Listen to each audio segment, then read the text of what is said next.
Hello, this is April, I don't know, April something, 16th, 17th or something, Saturday night. My name's South Hull. I live in a place called Shelby, Ohio, where the men are men and the sheep are nervous, basically. And I'm going to be presenting the evidence that I have. I'm just trying to save my life, or if maybe something goes sideways, or like I figure they're wanting to, they're either going to kill me or set me up for prison again. They set me up. I didn't even have a record before I called the mayor once and asked him to look into sodium fluoride. I figured a preacher putting poison in our water that kills a part of the brain that allows you to go to heaven, the pineal gland, was kind of an odd thing. I wanted to talk to him about it. That was the wrong thing to do. Since then, my life has been turned upside down. They ruined my life. They let Daryl Hall try to kill me. He stole my motorcycle, my Harley Davidson. And get his friend from South Street, where they were keeping it, ride it up and down the road in front of me to terrorize me. Called the Shelby cops to tell them I know where it was. And they told Daryl to move it because I knew where it was. That's the first time I found it. And then I found it in Tyro. Someone called me and told me my Harley was there. So I'm looking at my Harley, and I talked to the police, and I called the Crawford County Sheriff's Department. I say, I'm looking at my stolen Harley. He says, and I told him I was on New Haven Road. And he said, if he found me on New Haven Road, he would arrest me. I'd never been to the house before, so I wasn't harassing anyone. I just found my stolen Harley, and he didn't like it. Because the Shelby mayor probably told him to let Daryl Hall and Brian Hall have my motorcycle. Keith Keller sold it to him, and I was just wanting my stolen Harley back. Shortly after that, I called the Crawford County Sheriff's Department and chastised them about chastising me about being on the road, New Haven Road. And that day, he let Brian Hall out of Crawford County Jail to set me up for dealing meth. I don't deal meth. I'm going to amass or put the evidence that I have amassed on this channel. No one knows about this channel. I'm an unknown person. So if I die, someone can see this and realize it all came from Shelby Police Department, Shelby Mayor, and eventually went over to Crawford County to set me up. I did 10 months, had 2 nervous breakdowns. I had 2 animals die that I dearly loved. Terrible, horrible deaths, they died. 10 months, and I was never charged with a crime. They tried to get me for dealing. If I had rolled my own cigarettes, rolling my own cigarettes saved me from 5 years imprisonment. Crazy, because they couldn't blame all the dope in the car on me if the dope in the cigarette packs wasn't mine. Brian Hall was let out of Crawford County Jail to set me up. Daryl Hall's a snitch for Shelby. Brian Hall is a snitch for Crawford County.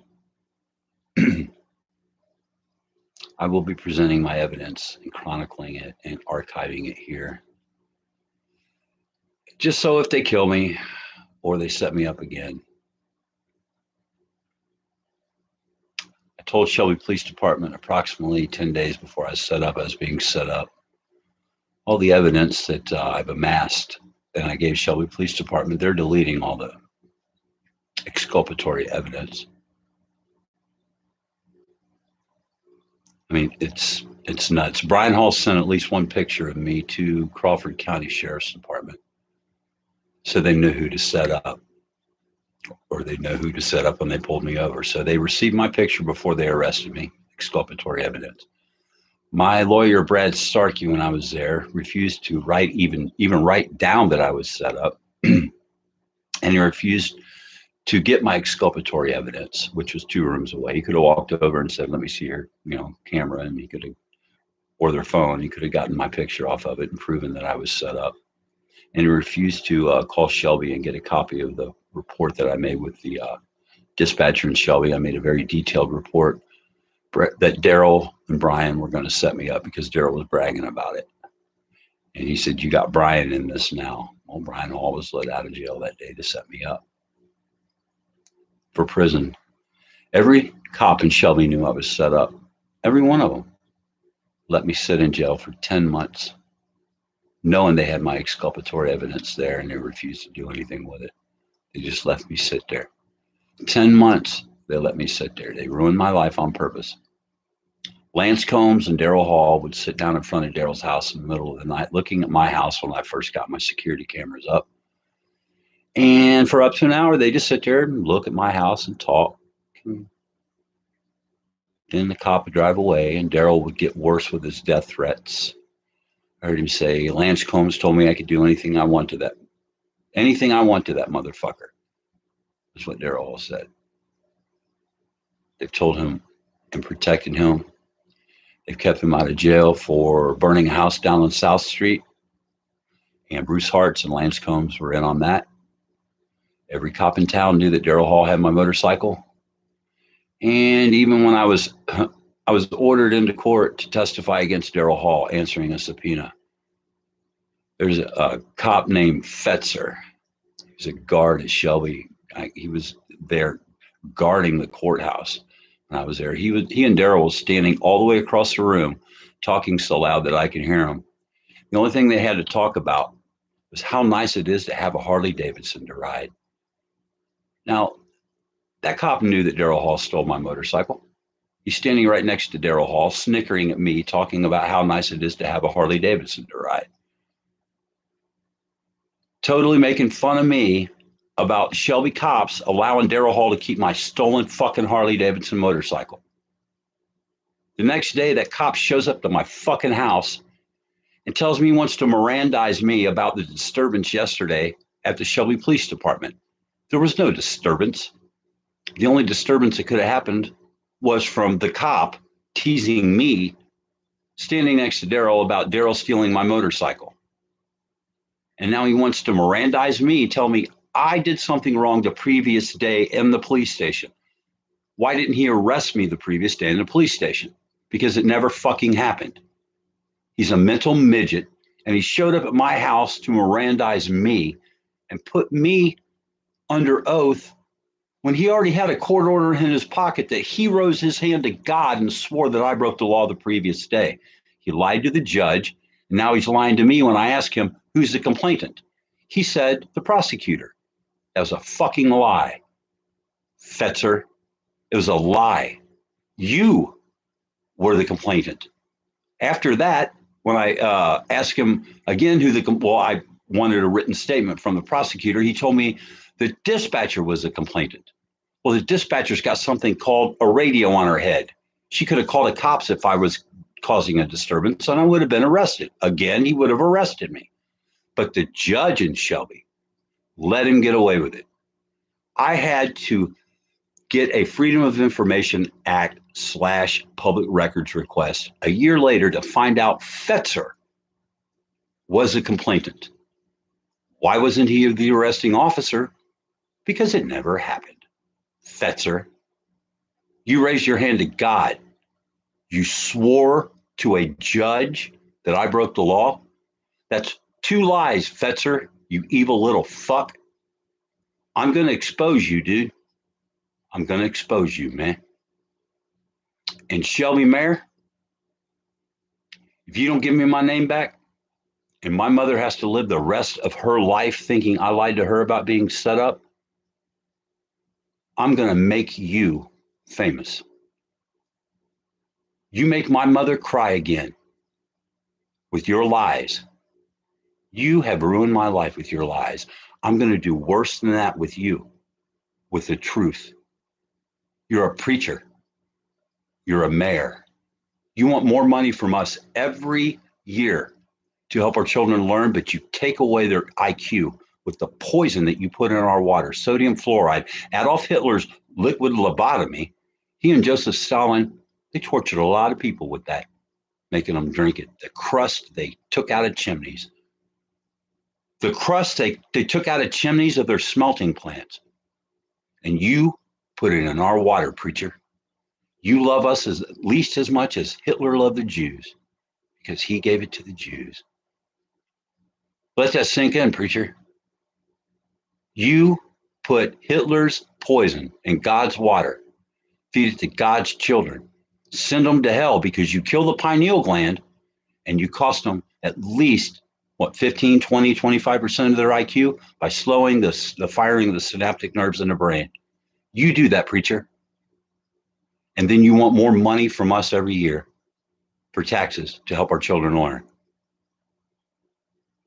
We see through you, preacher. You are going to be exposed.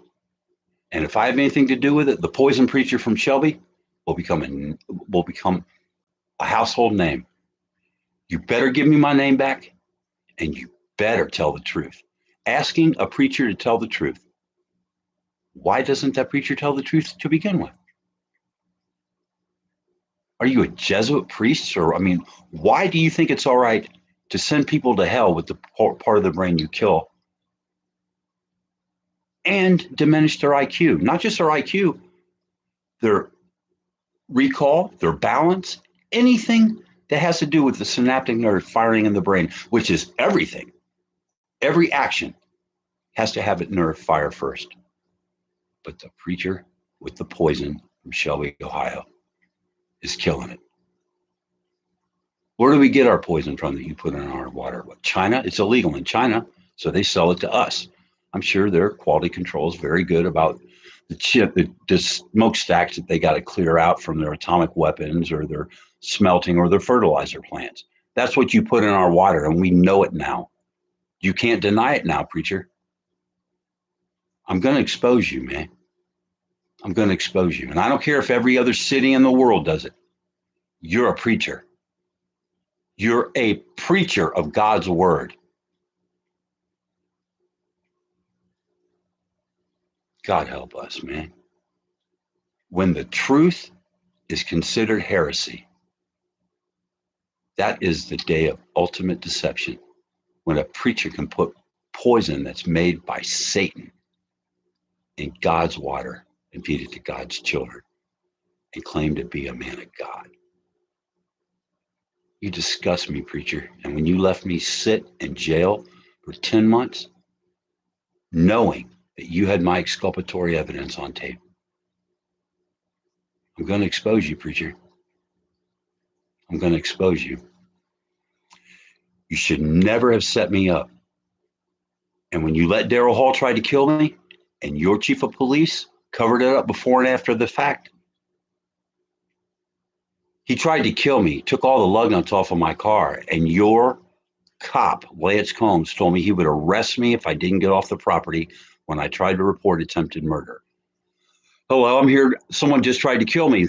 But if you don't get off the property, you hurt my feelings. I'm going to arrest you because you're going to hurt my feelings. How am I trying to report attempted murder hurting your feelings? Because you already knew it. The tow truck driver called you and told you that the attempted murder happened.